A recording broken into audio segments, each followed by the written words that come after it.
Break के बाद आप सभी का स्वागत है। बुलंदशहर में सुदीक्षा भाटे की मौत के मामले में केस दर्ज कर लिया गया है। सुदीक्षा के पिता ने अज्ञात बुलेट सवारों के खिलाफ केस दर्ज करवाया है। इस एफआईआर में बाइक पर सुदीक्षा के चाचा के साथ जाने की बात कही गई है। वहीं परिवार के आरोपों को देखते हुए एसआईटी का गठन भी कर दिया गया है। आपको बता दें कि होनहार सुदीक्षा के हादसे में मौत हुई थी। परिजनों का आरोप है कि मनचलों की छेड़खानी के चलते हादसा हुआ था। सुदीक्षा की मौत मामले में एफआईआर हो गई है। एसआईटी का गठन हो गया है जो मामले की जांच करेगी। आपको बता दें कि सुदीक्षा अपने चाचा के साथ जा रही थी। परिवार का ये कहना है कि चाचा के साथ ही पुलिस ने जो पहली एफआईआर लिखी उसमें भाई के साथ होने की बात कही थी, लेकिन परिवार का कहना था कि चाचा सत्येंद्र के साथ थी सुदीक्षा और इस मामले में जांच अब एसआईटी कर रही है। गोरखपुर दौरे पर पहुंचे मुख्यमंत्री योगी ने अफसरों को जमकर फटकार लगाई। विकास कार्यों में लापरवाही को लेकर सीएम योगी ने national highway authority of India के अधिकारियों और कॉन्ट्रैक्टर को खूब फटकारा।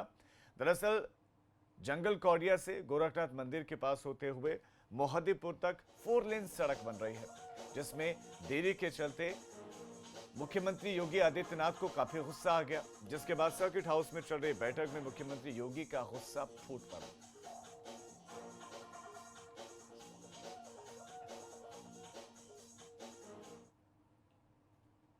जिसमें सर्वप्रथम था मोहद्दीपुर जंगल कौडिया और उसमें सर ने निर्देश दिए हैं कि इस कार्य में विलंब जो हुआ है उसमें कार्रवाई की जाएगी और इसलिए सर ने आखिरी मौका दिया है विभाग को, पीडब्ल्यूडी, एनएच और कॉन्ट्रैक्टर को कि इस कार्य को अतिशीघ्र पूर्ण किया जाए और उसमें सर के निर्देश हैं कि तीनों शिफ्ट में काम हो, लेबर्स की संख्या बढ़ा के 500 तक ले ली जाए और हम लोगों को इसको मॉनिटर करना है, जिला प्रशासन और मैं स्वयं भी इसको मॉनिटर कर रहा हूँ। इसके अलावा गोरखपुर बनारस का जो पथ है वो और असुरन और आपका जो बीआरडी मेडिकल कॉलेज पथ, गोरखपुर देवरिया पथ, इनकी भी चर्चा हुई है और इसके भी कार्य को पूरी गति से चलाने के लिए कहा गया है।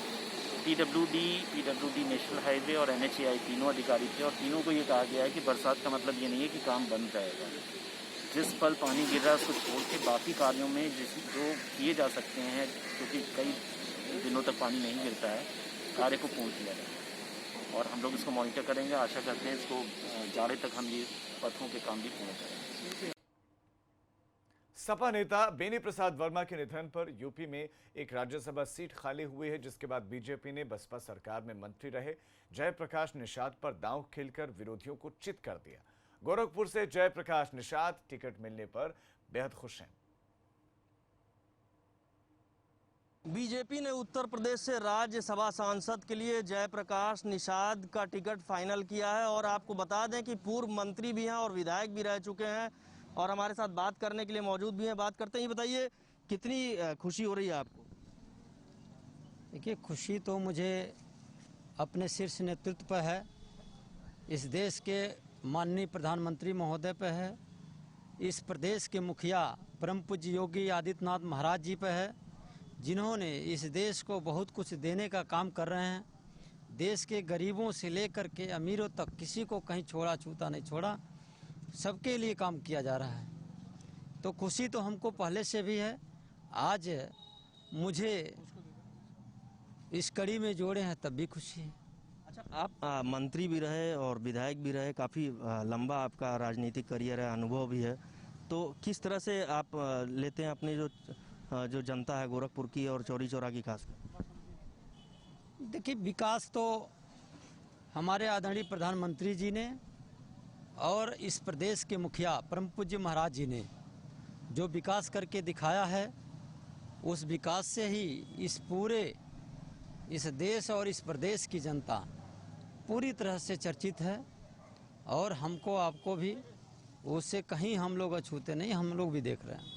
अच्छा, आप बसपा में रहे, मंत्री भी रहे, उसके बाद बीजेपी में थे काफ़ी लंबे समय से आप, लगभग 1.5-2 साल से ऊपर हो गया, तो क्या लगता है बीजेपी में काफ़ी दिन से आप शांत थे, कितना बड़ा ये आपको, कितनी बड़ी जिम्मेदारी आपको मिल रही है?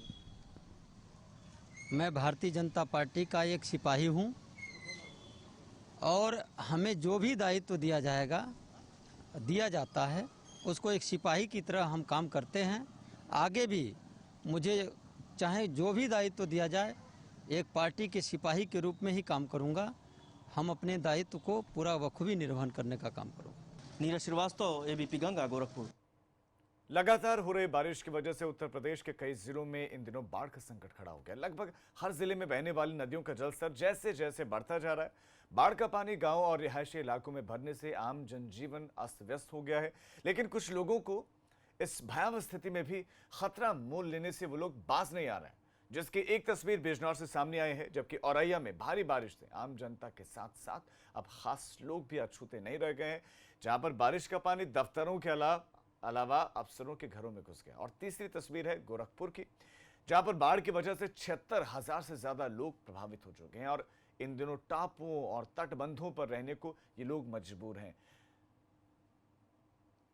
तीन तस्वीर, पहली तस्वीर में आप देखिए कि मानवीय भूल की गाड़ी गिरी है, लोग बाज नहीं आ रहे हैं। दूसरा सरकारी ये विभाग का दफ्तर है और दफ्तर में आपको सिर्फ पानी ही पानी दिखाई देगा, सरकारी आवास है ये।